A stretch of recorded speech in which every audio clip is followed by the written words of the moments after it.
안녕하세요. 안녕하세요. 꽤 괜찮은 남자 서양화가 김수영입니다. 화가의 눈으로 본 영화 리뷰 한번 해보겠습니다. 박찬욱 감독이 요즘에 핫한 영화 어쩔 수가 없다. 옛날에 어떤 코미디언이 어쩔 수가 없다라는 게 있었는데 그 타이틀을 가지고 요즘에 박스 오피스 1위를 하는 그런 영화입니다. 베니스 영화제에서 참 경쟁 부분에서 잘 나가다가 마지막에 상을 못 받고, 또 요즘에 저기 그 토론토 국제영화제에서는 관객상을 받고 전 세계에서 인기를 얻고 있는 그런 영화입니다. 박찬욱 감독 하면은 설국열차, 또 올드보이, 최민식의 큰 멋진 영화 올드보이. 이 영화는 세계 영화인들이 교과서로 참 생각할 만큼 위대한 영화고 참 찬란한 명화입니다. 올드보이. 그 박찬욱 감독이 이번에 새로 신작을 만들었는데 어쩔 수가 없다. 살다 보면 잘 되는 일도 있고 잘 안 되는 일도 있지만 어쩔 수가 없이 벌어지는 일도 있습니다. 저는요, 충청도 아주 컨트리 보이, 어렸던 시절에 파머, 우리 아버지가 농부였기 때문에 그 당시 농담이 하나 있었습니다. 어쩔 수가 없는 이야기.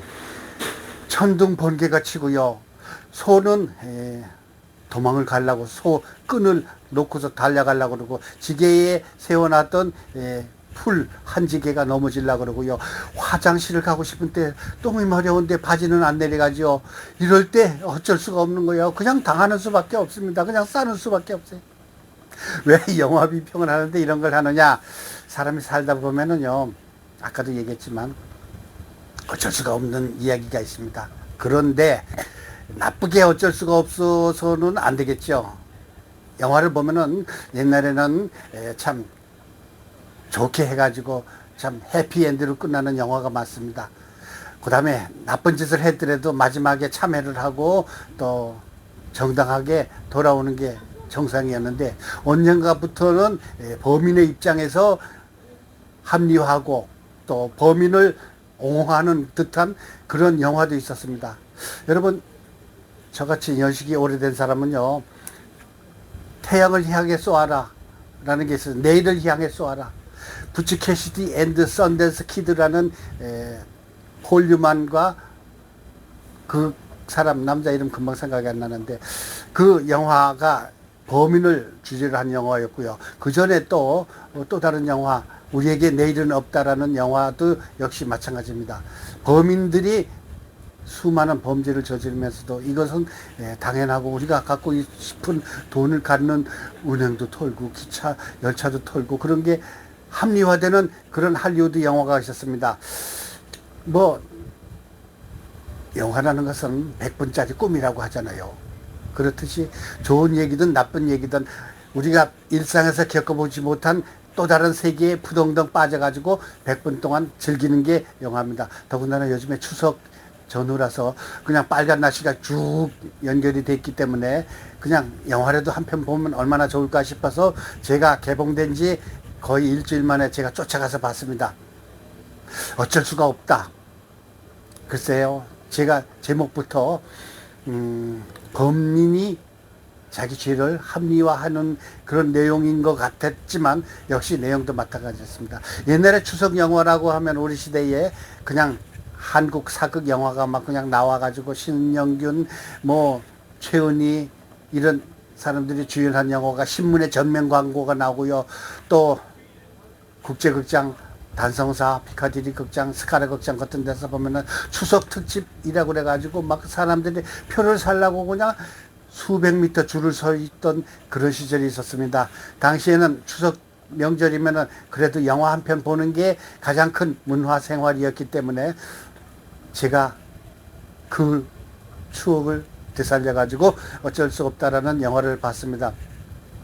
이 영화는 유만수라는 주인공을 분한 이병헌이 나오고요. 이밀이라는 여자, 그러니까 이병헌이 부인의 손예진이가 나옵니다.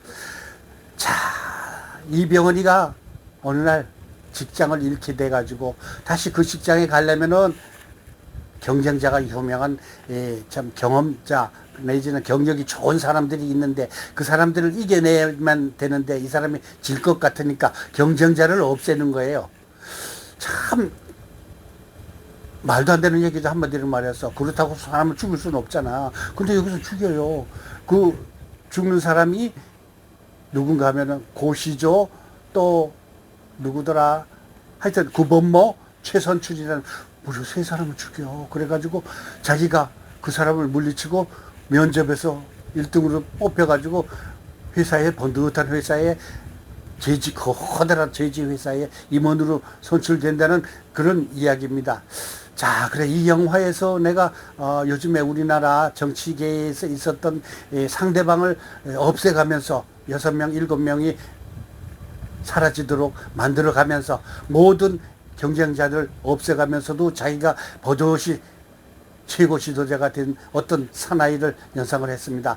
어떤 면에 있어서는 이게 간접적으로 그 한국 세태에 참 비평을 한 게 아닌가라는 생각도 해봤습니다. 왜? 끝에 가서 그런 모든 수단과 방법을 가리지 않고 자기가 세상에서 우뚝 서는 그런 범죄자가 이 나라에 지금 판치고 있는 것도 사실 아니겠습니까?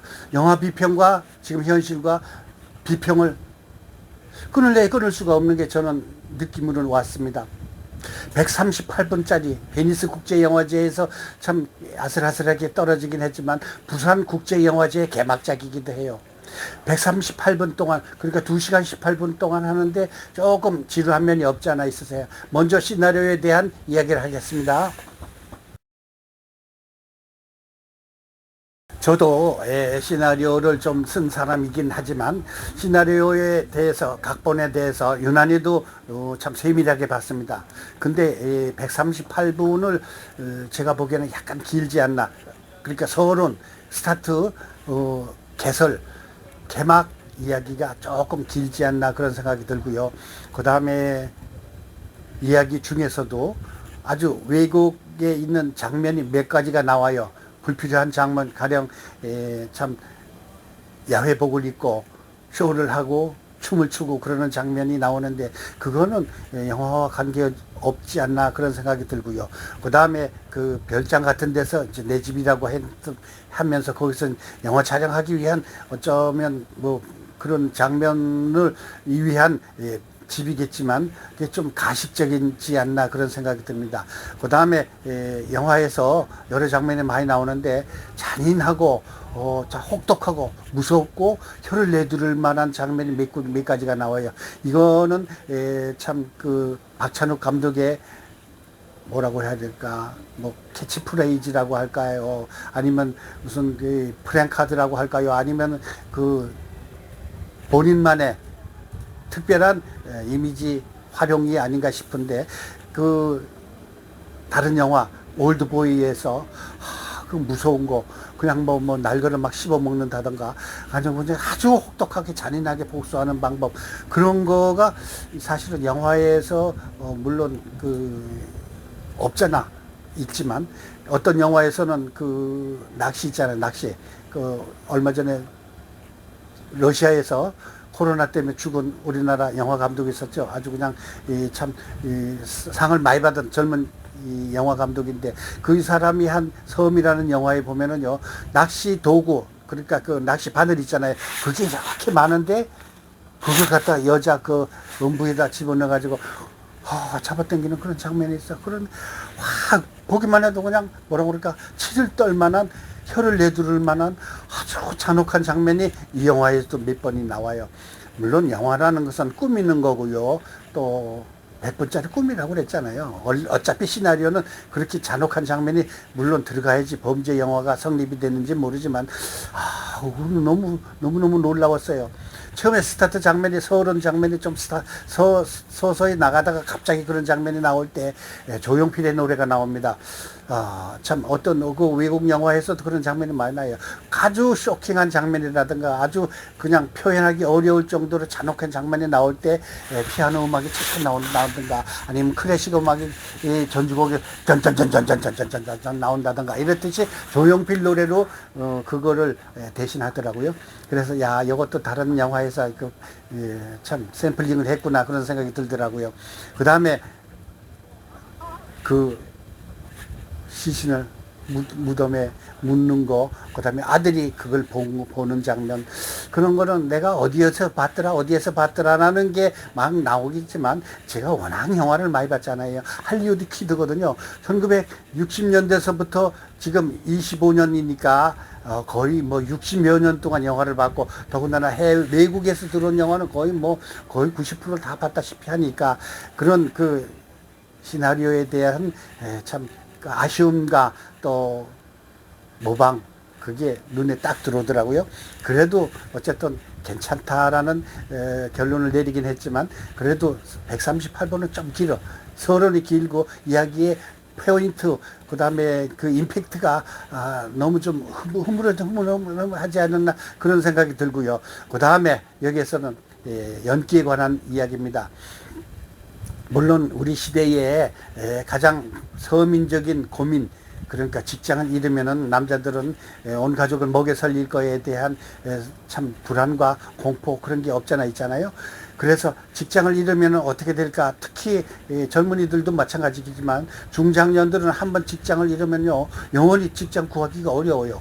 그거를 배경으로 한 현대인의 심리를 묘사한 그런 내용이긴 한데, 이병헌이가 연기를 물론 잘해요. 근데 초창기에서는 코스염이 없다가 나중에는 코스염이 나오는데, 그 코스염이 일본 사카모토 대령이라든가 와카모토인가 하여튼 그 일본 남자들의 그 2차 대전 때 있었던 그 참 그런 장면이 흑백 장면으로 많이 그 이미지가 되는데, 차라리 여기도 집어넣던가 여기도 넣던가 해서 수염을 많이 하던가 해야지.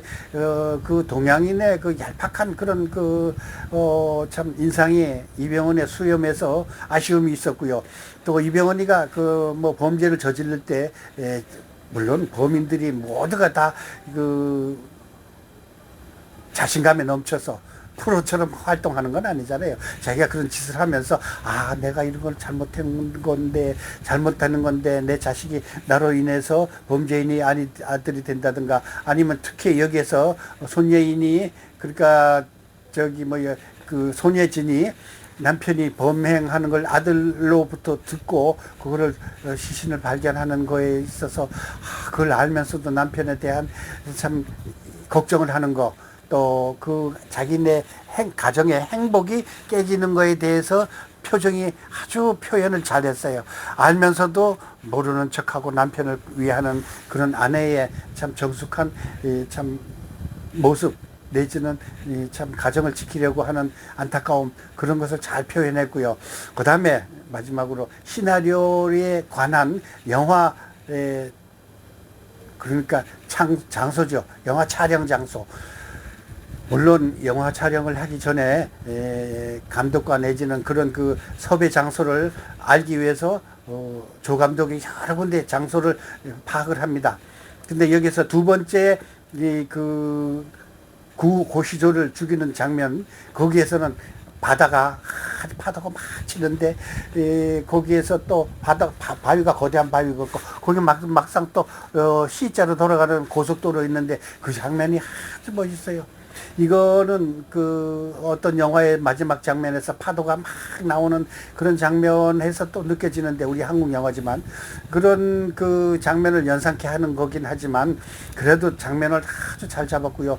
그 별장 같은 데서 촬영하는 장면, 또 그 다음에 그 낙엽이 막 붉게 멋진 장면에서 또 촬영하는 장면, 그런 장면 하나하나가 멋있긴 한데, 아쉬운 건 뭔가 하면은요, 연관성이 좀 작아요. 한마디로 말해서.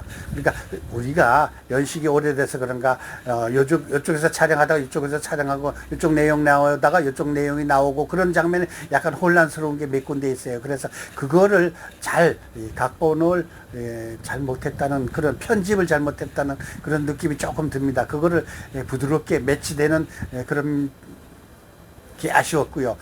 그 다음에 고속도로에서 촬영하는 장면도 좋았고, 또 그 다음에 이 바다 나오는 장면, 내지는 밤에 나오는 장면, 또 아까 얘기한 그 불필요한 댄스 장면, 그런 거는 글쎄 내가 했으면, 물론 이렇게 시건방진 얘기지만 내가 했으면 그런 사람이 그런 장면이 아니었을까 하는 생각이 듭니다. 참 박찬욱 감독 하면은 세계 영화 감독들이 아주 그냥 존경하는 그런 감독의 한 사람으로 우뚝 서 있죠. 우리나라의 뭐 봉준호 감독이라든가 뭐 몇 감독이 세계 영화사에 길이 빛날 그 위대한 감독으로 자리 잡고 있긴 하지만 이 영화에서도 그런 장면이 없잖아 있어요. 그런데 아쉬운 거는 아주 뭐라고 할까요? 범죄 영화 치고는 미스테리 영화 내지는 디텍티브 형사 뭐 이런 얘기는 하지만 그게 조금 아쉬운 장면이 몇 군데 있는데 그거를 매끄럽게 하지 못했다는 그런 장면이고요. 전체적인 영화 비평은 10점 만점에 제가 8점 드리겠습니다. 이 영화를 보고 어떤 사람은 아유 재미없다 뭐 시간이 너무 끈다라는 얘기도 있고요. 어떤 이 사람은 아주 너무 좋았다라는 이 비평도 있는데 좋았다라는 것에 대해서 저는 약간의 참 핸디캡이 좀 없지 않았나 그런 생각이 들고요. 10점 만점에 8점도 괜찮은 영화다라는 것을 보여주기 위해서 설명을 했는데 화가가 본 눈으로 본 영화 장면 꽤 괜찮은 장면이 있었고요. 아쉬운 건 아까 얘기했지만 편집에 있어서 조금 서럽지 않았나 그런 생각을 들고요. 마지막 엔딩 클로징 장면에서 참 독특한 그런 느낌이 들었어요. 그냥 하얀 캔버스 내지는 하얀 천에다가 따따따따따따 해가지고 글씨가 쬐끄맣게 출연자하고 감독하고 제작진이 나오는데 그것도 또 박찬욱 스타일이 아지지 않았나 그런 생각이 듭니다. 어쨌든 어쩔 수가 없다라는 영화는요. 범죄를 합리화하는 그런 영화긴 하지만 이런 영화도 있다라는 것을 보여주는 거예요. 한마디로 말해서 옛날에 얘기했던 부치 캐시디 앤디 선댄스 키스라든가 우리에게 내일은 없다라는 그런 영화처럼 범죄인의 심리에서 합리화한 죄를 합리화해서는 절대 안 된다는 것만은 여기에서 이야기하고 싶고요. 그 다음에 제가 용산 CGV에서 봤는데요. 제가 봤던 이 관은 100% 좌석에 앉아 있더라고요. 그런데 제가 늘 하는 얘기지만 용산 CGV에서 영화를 볼 때 다른 곳에서도 물론 마찬가지지만 팝콘을 못 먹어서 죽은 조상님들이 있는지 모르지만 극장에 와가지고 팝콘을 옆에서 쭈걱쭈걱 콜라를 쭉쭉쭉쭉쭉 마시고 아이고 옆에 있는 사람들한테 그거 얼마나 방해되는 줄 아세요? 저는요 극장에 가서 그런 음식 먹는 사람들을 아주 무식한 사람이라고 생각합니다. 팝콘 못 먹어서 죽은 조상님들이 있으면은요, 남산에 가서 아니면 한강에 가서 그냥 가만히도 사가지고 시큰 잡수세요. 남들한테 피해를 줘가면서 극장에서 잡수는 거는 아주 안 좋은 도덕이고 예의입니다. 극장에서 그걸 파는 것도 돈 벌기 위한 것이지만 영화 가려면은 절대 방해가 되는 짓이니까 그런 짓 하지 마세요. 돈 비싸게 주고 왜 남한테 해를 끼치는 그 팝콘 냄새, 그거 끝나고서도요, 그냥 바켓스 같은 데 콜라 남은 걸 그냥 다 붓고, 쓰레기통에 팝콘 남은 걸 다 붓고 그러더라고요. 그럼 왜 그런 짓을 합니까? 아프리카에서는 물 한 모금 못 먹었어도 난리인데, 그 코카콜라 사가지고 거기다 그냥 쓰레기로다 바켓스에다 부어버리는 꼴을 보니까, 이건 잘못된 거다. 우리 한국인이 언제부터 이렇게 잘 살고, 언제부터 이렇게 음식을 마음대로 버리나 라면서, 극장에서 남까지 피해를 주면서 쭈걱쭈걱 막 그걸 꺼내는데 부시럭 하고 콜라 마실 때 꿀꺽 소리가 나고 그거는 아니잖아요. 옆에 있는 사람들 만 얼마씩 주고 다 영화를 보러 왔는데 그런 소리 들으려고 온 겁니까? 조용한 미스테리 영화 그냥 긴장한 속에서도 옆에서 쭈걱쭈걱 소리 나오는 거 아유 이거는 참 예의상 참 어긋나는 짓이에요. 고치기 바라겠습니다. 여러분 서양화가 김수영이 이야기한 박찬욱 감독의 그 유명한 어쩔 수가 없다라는 영화를 비평해 봤습니다. 여러분 좋아요 구독 부탁드리겠습니다. 감사합니다.